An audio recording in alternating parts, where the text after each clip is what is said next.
Good morning, fantastic beasts. This is Allie. Just got out of bed and started drinking coffee Ross, and I am here for to share my daily tarot spread with you for October 22nd, 2019. Same deal as yesterday. The first card is situation, second card, obstacle. Within that situation, third card, advice. Today's was a lot more straightforward than yesterday's. My situation today is the Knight of Cups, which I'm excited about, which we'll get into. My obstacle is the Nine of Pentacles. Also makes sense. And the final piece of advice was death, which I'm really excited to have an excuse to talk about in this video today. So I will now let you know a little bit about my understanding of what each of these means. As always, turning to Michelle T for words of wisdom. The Knight of Cups is a card that the cups in general have to do a lot with feelings, art, romance. That's why they're my favorite. And this one in particular, the Knight of Cups, has to do with charging in, having a great big burst of passion, and following the romantic or artistic pursuits that you're excited about. Not unconnected to the Page of Swords energy that I talked about yesterday. The difference here is that the Knight of Cup really belies lots of glamour and sparkle. Not so much the naive energy of the Page of Swords, but more this glamour and like rock star romantic poet approach as a way of life. So that is exciting. What Michelle T says in particular about this card is that if it shows up for you, you are likely being called to say yes to something big. And specifically, she says this card could represent a period of intense artistic inspiration. If so, do what you can to devote as much time as possible to producing work.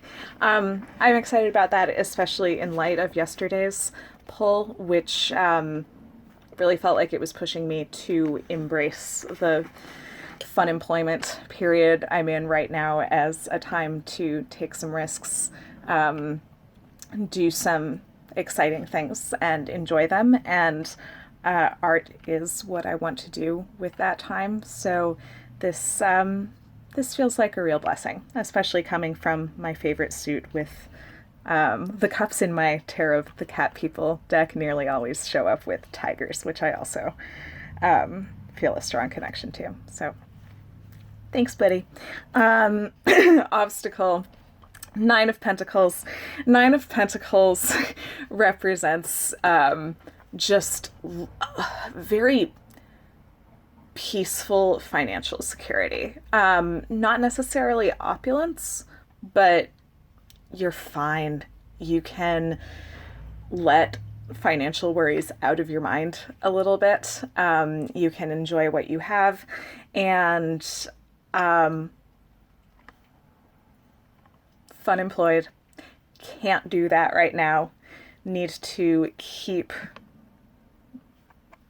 the fact that I've lost that by leaving my previous job in mind as I embrace a period of being able to make the things I really care about, and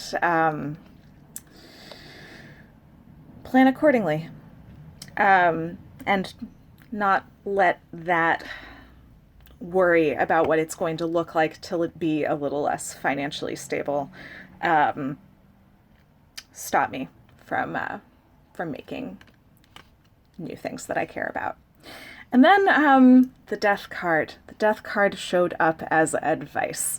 It also, I mentioned this yesterday too, showed up the day that I resigned from my previous job. And I've been thinking about this card and kind of keeping it with me a lot lately. Previously, in a grieving sense, I took the time to accept that the loss of the job that I'd had for 8 years with the company, variety of roles. That's a loss, not dissimilar to a death. It's something you need to grieve when a change on that order happens.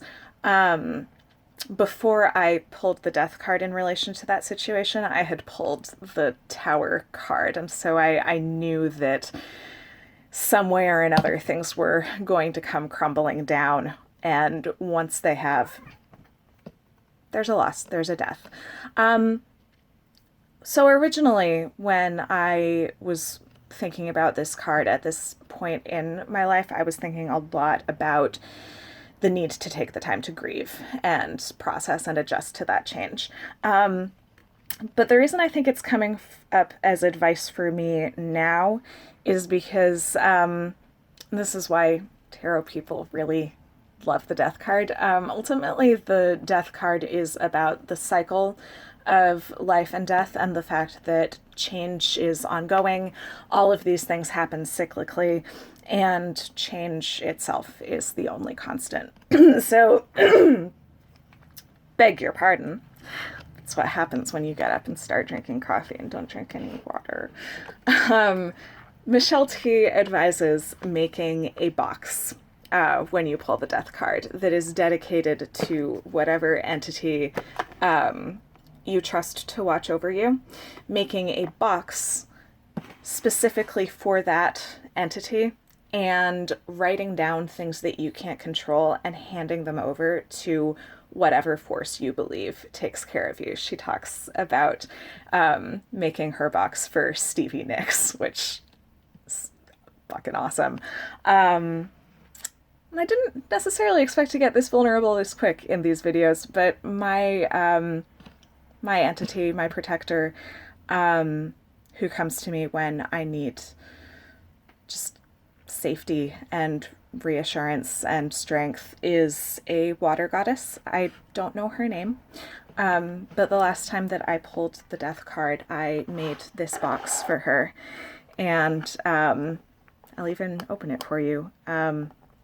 When I am freaking out about something that I can't control, when I'm feeling the panic that we often feel when we think about death, change, loss of control, I write it down and I put it in here. And my water goddess is taking care of it for me now. I've let it go. So I think that because I've pulled the death card today, I'll probably spend some time thinking about some things that I might need to let go of today and putting them in that box. And then I'm also planning to do a Knight of Cups spell that Michelle T recommends in Modern Tarot. Children, don't do this to yourselves.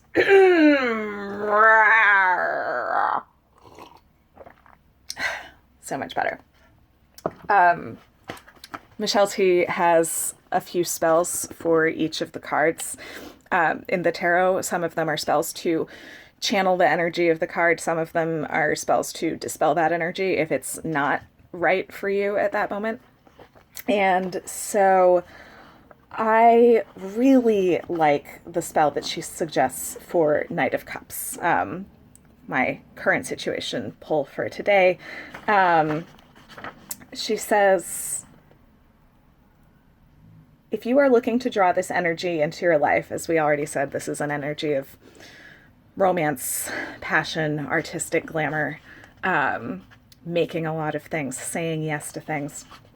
If you are looking to draw this energy into your life, set up an array of blue, white, and black candles. A variety of shades of blue would be really nice. Happen to have all of these things already? That's one of my favorite things about Michelle T's spells. They always are stuff you got around.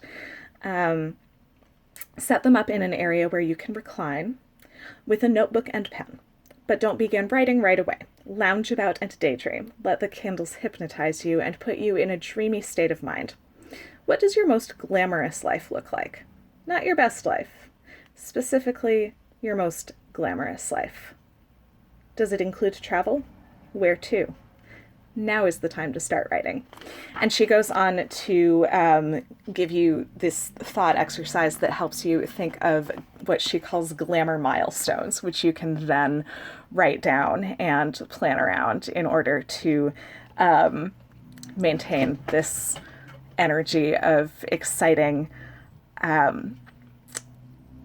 embracing of your inspirations, your passions, and I think that particularly I'm excited about that because as this card showing up here reminds me, I tend to panic when I'm in a good creative groove a little bit because I know that initial spark of I've got time to do things and I've got so many things I want to make. That doesn't last. Making things can last, but that situation where it's easy to do it never does. And I'm rather delighted to be able to embrace the opportunity to really ride this wave and plan to continue riding that wave, and at the same time acknowledge that all of this keeps going around, and that's okay. Thank you for joining me this morning. I love every single one of you. See you right back here tomorrow morning.